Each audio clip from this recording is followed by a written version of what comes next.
Daw, June 23, 1985. Air India Flight 182 soared above the Atlantic, carrying families and dreams. But hidden in the cargo hold, a bomb ticked away. In an instant, the plane was torn apart.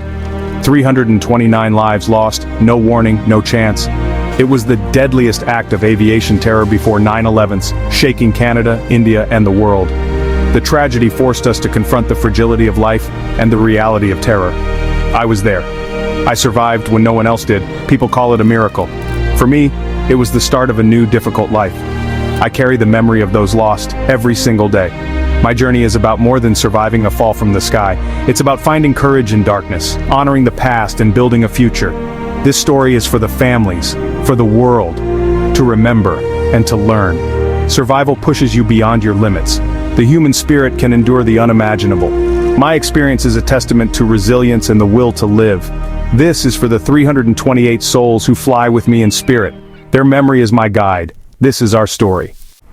The flight began like any other, calm, routine, peaceful. Then, a deafening explosion shattered everything. The cabin vanished beneath me. Chaos erupted. I was thrown into the freezing sky, surrounded by wreckage and wind. The cold bit through me as I plummeted toward the ocean. In those seconds, I accepted death. I thought of my family, my life, gone in a heartbeat. The impact with the water was brutal, like hitting concrete. I was submerged in darkness, lungs burning, body in shock. Instinct took over. I fought to the surface, gasping for air. All around me, debris, silence, endless ocean. Alone, a tiny speck in a vast, indifferent sea. The terror was overwhelming, but I clung to life. I was certain I wouldn't survive, but something inside me refused to let go. I held on. Floating in the icy water, I was numb, injured, and fading fast. I clung to wreckage, hope slipping away. Rescue seemed impossible, just a name on a list, lost at sea. But search teams from Ireland, the UK, and Canada scoured the waves. The odds were against me, no one expected survivors. Then a ship, the MV Laurentian Forest, spotted a flash of color. They drew closer, saw movement, me, alive. I was pulled from the water, wrapped in blankets, disbelief on every face. News of a sole survivor spread like wildfire. My rescue became a symbol, a glimmer of hope in tragedy. For the crew, it was unforgettable. For me, it was the end of one nightmare, the start of another. Survival was just the beginning. My fight to live had only started. The world called it a miracle. I called it a second chance. Recovery was agony, broken bones, surgeries, endless pain. Learning to walk again felt impossible. But the physical wounds were only half the battle. Nightmares haunted me. Panic attacks struck at every loud noise. Survivors' guilt weighed heavy. Why me, when so many others were lost?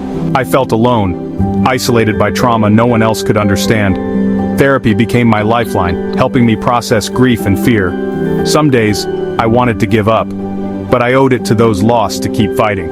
Over time, I learned to live with the scars. Healing wasn't about forgetting, but carrying the memory without breaking. I found new purpose in survival. My journey showed me the resilience of the human spirit.